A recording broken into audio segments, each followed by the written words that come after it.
Come si realizza uno yacht di successo? Il segreto io non lo so, ma quelli di Azimut probabilmente sono ben informati sull'argomento. Prendiamo per esempio in esame la fascia dei 20 metri. Ebbene, Azimut ha realizzato circa 300 unità dei modelli Azimut 62 e 64. E quale sarà il destino di questa nuova unità, l'Azimut 66?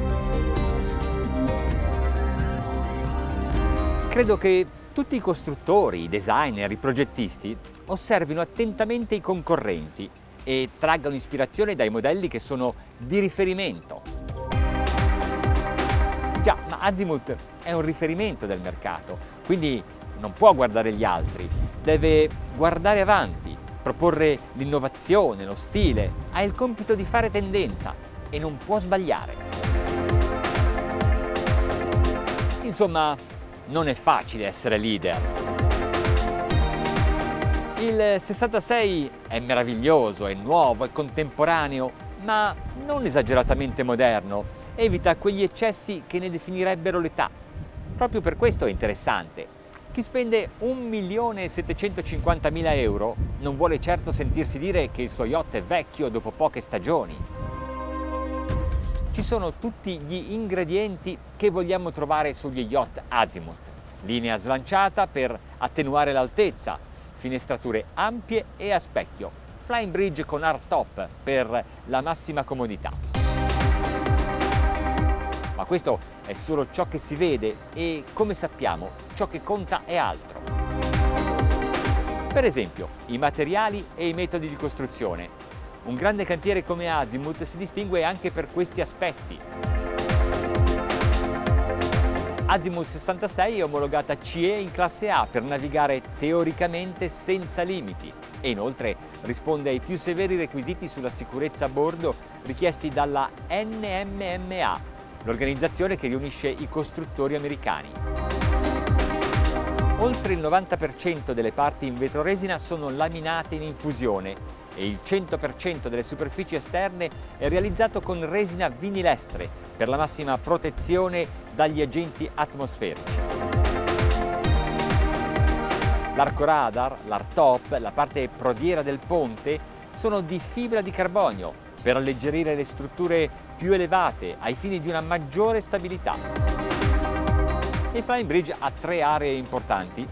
Accanto alla timoneria una dinette trasformabile in prendisole. Al centro del ponte la zona pranzo vera e propria con un tavolo per 8 persone. La parte più a poppa è personalizzabile con divani e prendisole o come living affacciato sul mare. Forse è il posto dove resterei più a lungo. L'area lounge offre la possibilità di un secondo mobile attrezzato con doppio barbecue e piastre cotture in vetroceramica da esterno. L'hardtop aperto lascia entrare il sole, chiuso ombreggia e permette di godersi il fly fino a tarda notte. Il ponte di prua è slanciato e sportivo, ma anche molto confortevole. Oltre al prendisole c'è un divanetto. E poi guardate quest'area di manovra a prua, trapezoidale, molto larga, comoda per le manovre. È uno dei dettagli distintivi di Azimut, il cui disegno è curato come sempre da Stefano Righini.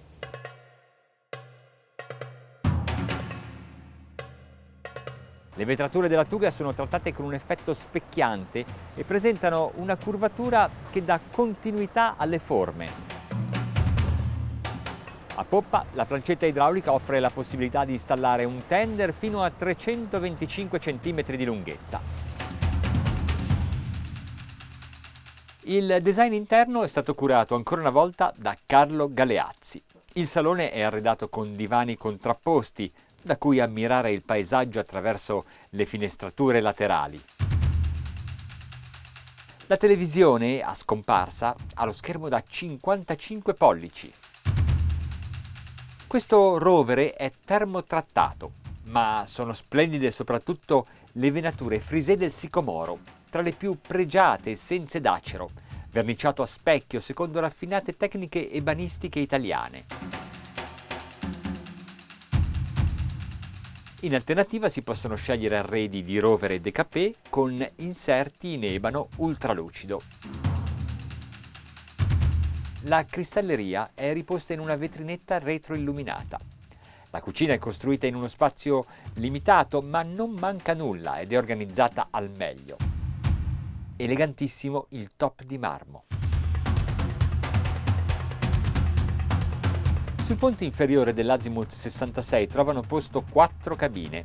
L'armatoriale è a tuttobaglio, ha il letto inserito in una sorta di cornice, oltre alla quale c'è la finestra.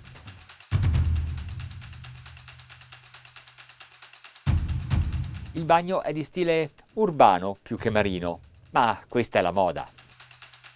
Nella VIP possiamo notare come l'illuminazione artificiale, grazie ai bassi consumi dei LED, abbia ormai assunto una maggiore importanza, con numerosi corpi luminosi. In ogni caso la luce naturale e la panoramicità delle finestrature resta il principale elemento di giudizio delle cabine, insieme naturalmente alla comodità dei letti. Questi hanno materassi memory realizzati con fibre vegetali.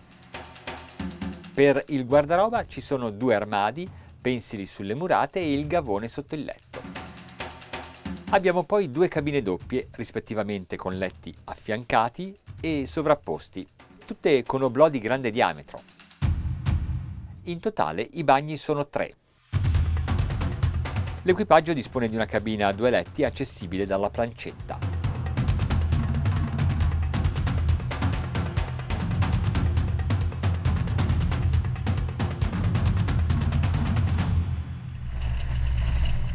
L'Azimut 66 monta esclusivamente i motori Caterpillar C18 da 1150 cavalli.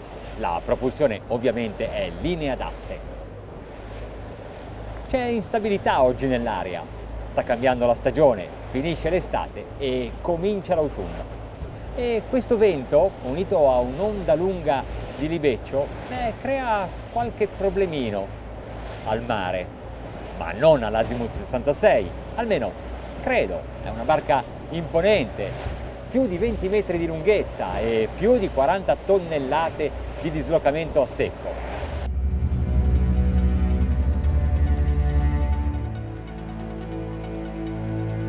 In questo momento siamo a medio carico ed è in questa condizione che andiamo a misurare le prestazioni. Con i motori a 1200 giri minuto e alla velocità di 12 nodi e mezzo, lo scafo è già in planata. I flap li ho abbassati leggermente, ma non servono a correggere l'assetto perché lo scafo ha già una buona linea di corsa anche a queste andature. Qui nella plancia superiore, come anche nella timoneria inferiore, ci sono 2 strumenti Raymarine interfacciati a tutti i sistemi elettronici di bordo in modo da poter controllare dalla posizione di guida tutta l'imbarcazione, persino l'aria condizionata. Le linee di carena di questo scafo sono le medesime che sono state utilizzate sul 62 e il 64, quindi sono già state abbondantemente sperimentate e poi sono state ulteriormente migliorate per dare corso a quel processo continuo di evoluzione che è tipico di Azimut. Qui il mare è veramente rotto, le onde non hanno alcuna precisa direzione, non sanno da che parte andare. Noi invece sì, sappiamo dove andare. In questa direzione. In questo momento stiamo navigando a 15 nodi e quello che noto è che più la velocità sale e più lo scafo trova direzionalità e stabilità, sia all'orolio che al beccheggio. Il merito è dell'Opra Viva, che a centro scafo ha un angolo di 20 gradi e a poppa il D-Drive resta ancora alto, 17 gradi. A quest'andatura il consumo è di circa 10 litri per miglio, cioè si percorre 0,1 miglia con 1 litro. Il fatto è che accelerando, adesso mi sono portato a 20 nodi, il consumo per miglio non è cambiato. Una delle novità introdotte da Azimut su questo modello è la timoneria elettronica, unica su un'imbarcazione di questa grandezza. In pratica il comandante, anche l'armatore, perché questa è un'imbarcazione non una nave, può cambiare la forza da esercitare sul timone e il numero di giri per passare da un angolo di barra all'altro, cioè la si può rendere più reattiva oppure leggermente più docile. A me piace così, molto morbida la ruota di timone, molto reattiva alle variazioni di rotta. Voglio accendere il fonometro perché la silenziosità qui dal Fly è veramente notevole, sento solo il vento e la scia, ma non percepisco il rumore dei motori. Così leggo 74-75 dBA, ma se metto lo strumento al riparo del vento scende al di sotto dei 70 dBA, veramente silenziosa.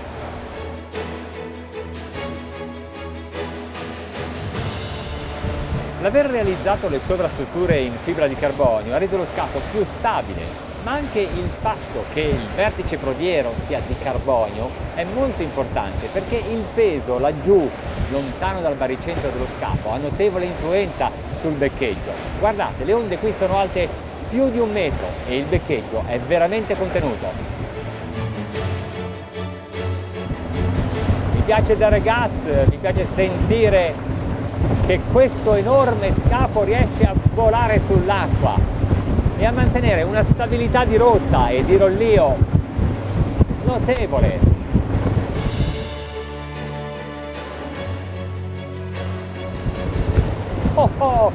Più di 34 nodi, ben oltre la velocità dichiarata dal cantiere.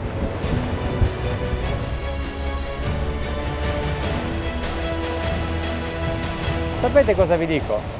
In una giornata come questa, con il cielo che minaccia il temporale, con il mare mosso, navigare sull'Azimut 66 è comunque fantastico.